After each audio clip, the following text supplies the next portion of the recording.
here behind me we have the brand new BMW iX, which was very kindly handed over to me by Stratstone BMW.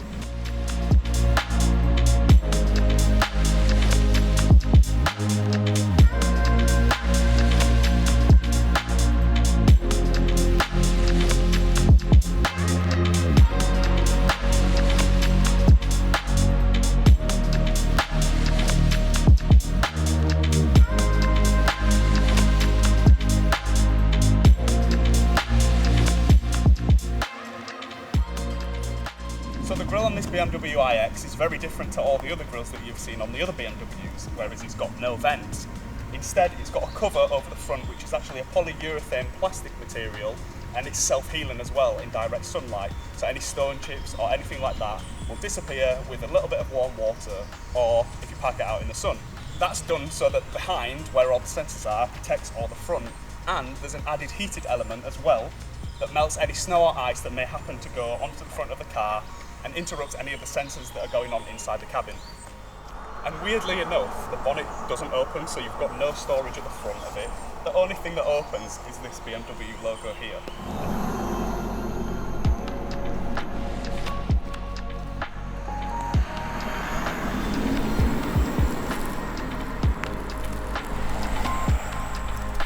So on this model that we've got here, the xDrive 40, it's sporting the 22-inch alloy wheels, which look absolutely huge and really good next to the Cytonic blue colour. Going back around, following the design, it kind of looks like a bit of a floating roof here with the black iX as well.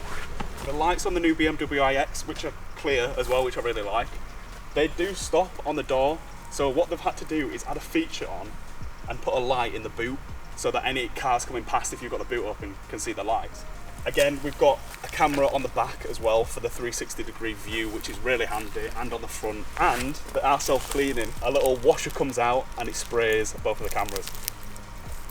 Going back down, we've got the rear diffuser, and obviously it's supposed to be where the exhausts go, but on these electric cars, they have no exhaust. So they've kind of added a bit of an element. I think it looks quite cool, but it doesn't really do anything. So as we sit inside the BMW iX, we're presented with a very large infotainment screen, which is presented towards the driver, which is one of the things that I really like about this.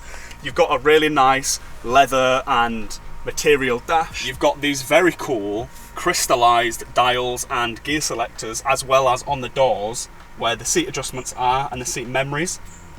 There's tons of space and the seats are so comfortable. You also have a massage seat in the driver's side. Unfortunately, you don't have it in the passenger side.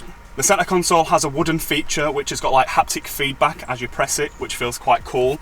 And there's phone holders for your phone to just slot right in there, which is pretty cool. The infotainment system, you have all the menus with the navigation, you get a nice view of your car, and all of the controls are done by flicking through. It's all touchscreen as well, which makes it really convenient and easy to use. And the climate is all controlled by this screen as well. You have a heads-up display, which is a really cool feature, and a Harman Kardon sound system, which we've tested out on the way down here, and it sounds really, really good.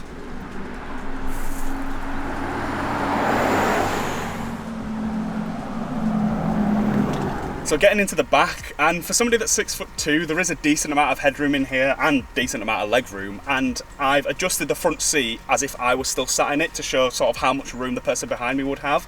There's USB charging cables in here and a rear passenger climate control as well, which is pretty cool. There's one main feature that I forgot to mention, which is the sunroof, and it's not any sunroof, it's a very special sunroof, so I'll go around to the front and show you it.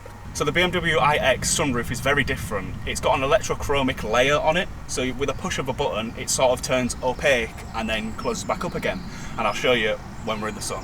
So this button here, which you press, oh, in fact you can see it. Look at that, it sort of changes from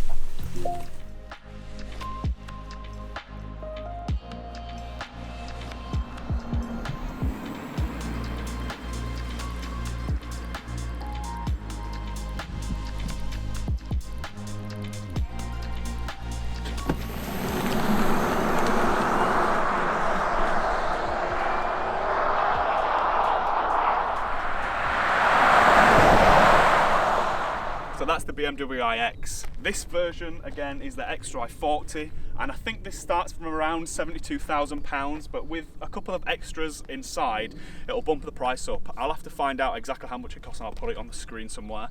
But yeah, really enjoyed the car. It's been really good, to be honest. I thought that the battery wouldn't last as long as what it's done. We've had the aircon on, we've had it in sport mode, and yeah, I think it's at 150 something miles even now, since we've been driving it around all day through the Peak District. Like I say, we've had it in sport mode, and we did like a little bit of a launch, and that instant torque just throws you back into the seat. But yeah, it's been really good, and I hope you enjoyed this video.